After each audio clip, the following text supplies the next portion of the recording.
1 Samuel, chapitre 27. David dit en lui-même, « Je périrai un jour par la main de Saül. Il n'y a rien de mieux pour moi que de me réfugier au pays des Philistins, afin que Saül renonce à me chercher encore dans tout le territoire d'Israël.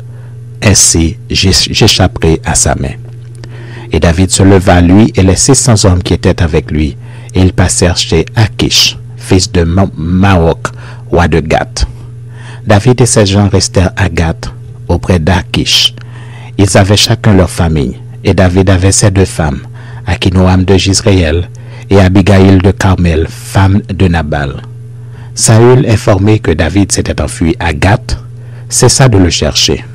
David dit à Akish, « Si j'ai trouvé grâce à tes yeux, qu'on me donne dans l'une des villes du pays un lieu où je puisse demeurer, car pourquoi ton serviteur habiterait-il avec toi dans la ville royale? » Et ce même jour, Akish lui donna Tsiklag. C'est pourquoi Tsiklag a appartenu au roi de Juda jusqu'à ce jour. Le temps que David demeura dans le pays des Philistins fut de 1 an et 4 mois.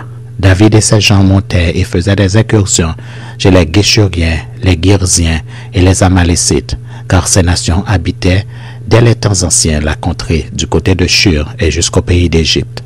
David ravageait cette contrée, il ne laissait en vie ni homme ni femme, et il enlevait les brebis, les bœufs, les ânes, les chameaux, les vêtements, puis s'en retournait et allait chez Akish.